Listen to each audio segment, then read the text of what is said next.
बड़ी खबर का बड़ी खबर आपको बता दें, दिल्ली ब्लास्ट केस में एनआईए का बड़ा एक्शन। आतंकी उमर का मददगार फरीदाबाद से गिरफ्तार किया गया है। फरीदाबाद के धौज से शोएब को गिरफ्तार किया गया। दिल्ली धमाके मामले में यह 7वीं गिरफ्तारी है। अब तक कई आतंकियों को गिरफ्तार किया जा चुका है। बड़ी खबर आपको बता रहे हैं, तो फरीदाबाद के धौज से शोएब को गिरफ्तार किया गया है। दिल्ली धमाके मामले में 7वीं गिरफ्तारी हुई है। तो लगातार एक्शन जो है वो इस मामले में लिया जा रहा है। इससे पहले भी कई गिरफ्तारियां हो चुकी हैं। आतंकी उमर का मददगार शोएब जो है वो बताया जा रहा है। दिल्ली धमाके मामले में अब तक 12 के करीब लोगों की जान जो है वो चली गई है और कई लोग अभी भी घायल बताए जा रहे हैं। और जानकारी ले लेते हैं फिलहाल क्या कुछ अपडेट है। फरीदाबाद से राजेंद्र दहिया जुड़ गए हैं। राजेंद्र, इस मामले में क्या कुछ अपडेट है? 7वीं गिरफ्तारी अब इस मामले में हुई है। साधना, बिल्कुल मैं आपको बता दूं, जिस तरीके से जो आत्मघाती हमला किया गया था उसको लेकर लगातार एनआईए की जांच का दायरा बढ़ता जा रहा है। पहले भी 6 आरोपियों को जो इसके सहयोगी रहे हैं उनको एनआईए ने धर दबोचा था और अब 7वें आरोपी की गिरफ्तारी जो है एनआईए ने की है। ये फरीदाबाद के गांव धौज का रहने वाला शोएब बताया गया है और ये 7वां आरोपी है। इसने भी उमर की जब धमाका उसने किया था उससे पहले उसकी मदद की थी और तमाम तरह की जांच में ये बातें सामने आई, तो उसके बाद इसकी गिरफ्तारी एनआईए ने की है। तो 10 नवंबर के में कार बम विस्फोट से पहले आतंकवादी उमर को इसने कोई साजो सामान जो है मुहैया कराया था। उसी के चक्कर में ये भी जो है आरोपी एनआईए ने धर लिया है और इससे भी अब आगे पूछताछ की जाएगी।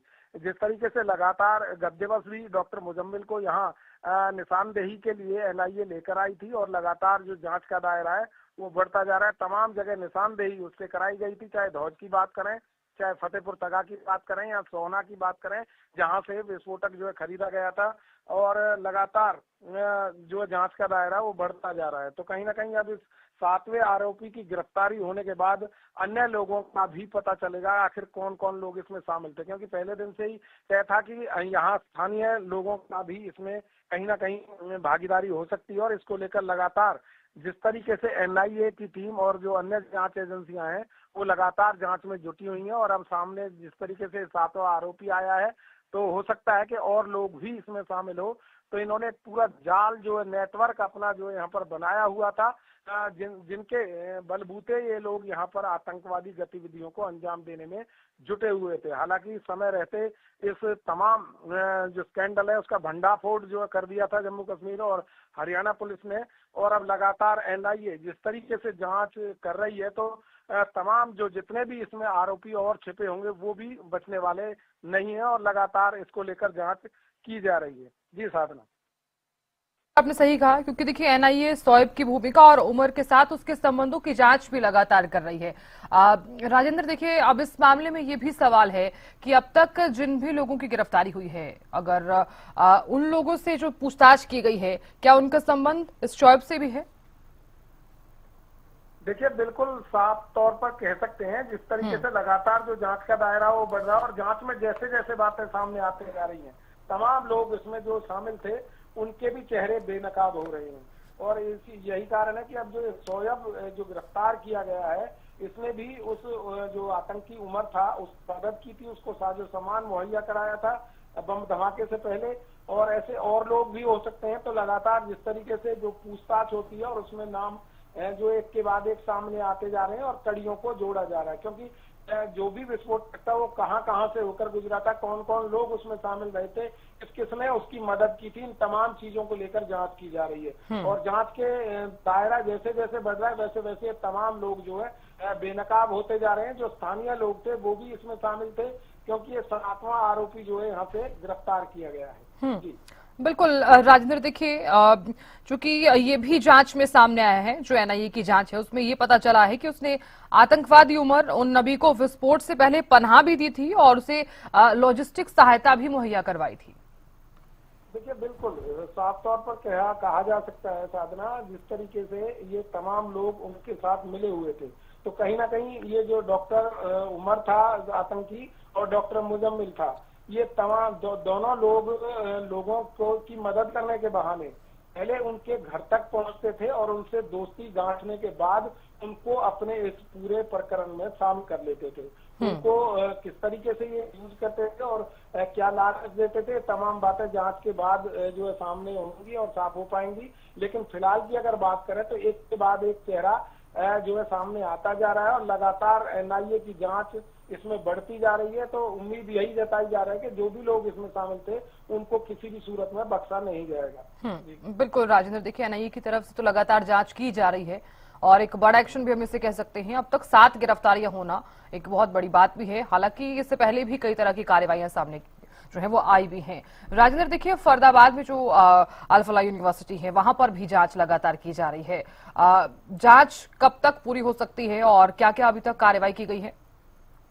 देखिए, जिस तरीके से जो धमाका दिल्ली के अंदर हुआ और कई बेगुनाह लोगों की उसमें जान चली गई, तो एक बड़ा मामला जो है सामने आया था। इससे पहले जो उसकी गिरफ्तारी हुई थी डॉक्टर मुजम्मिल की, और मुजम्मिल की गिरफ्तारी के बाद डॉक्टर उमर जो आतंकी था उसने वहां पर जाकर धमाका कर दिया। हालांकि उससे पहले 2 जगह से विस्फोटक पदार्थ बरामद किए गए। उसके बाद सीधे तौर पर जो यहाँ का मौलवी है जो नमाज अदा कराता था उससे इसका लिंक सामने आया था, उसको भी एनआईए ने उठा लिया था और उसके घर में 2563 किलो विस्फोटक पदार्थ जो है बरामद किया गया था। उससे पहले धौज में भी 360 किलो और हथियार जो बरामद हुए थे।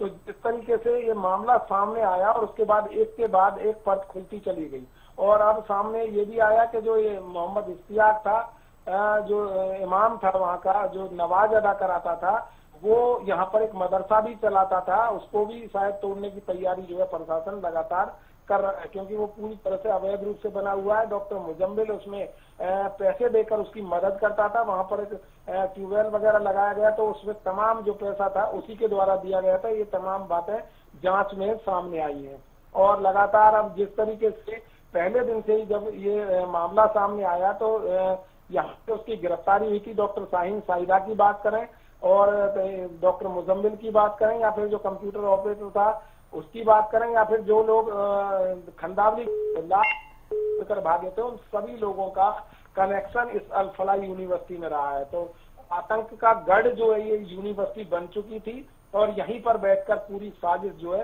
रची जाती थी और उस साजिश को अमली जामा पहनाने के लिए पूरी तैयारियां कर ली गई थी। लेकिन समय रहते जम्मू कश्मीर और हरियाणा पुलिस ने इस पूरे मामले का भांडा फोड़ कर दिया। लेकिन उमर नबी इनके हत्थे नहीं चढ़ा था और उसी ने जाकर दिल्ली में धमाका कर दिया था। जी बिल्कुल राजेंद्र, देखिए क्योंकि इस केस में 7वीं गिरफ्तारी हुई है तो ये जानना भी सबसे ज्यादा जरूरी हो जाता है कि जो शोएब है वो कहाँ का रहने वाला है और कितने समय से जो है वो इन आतंकियों के संपर्क में था।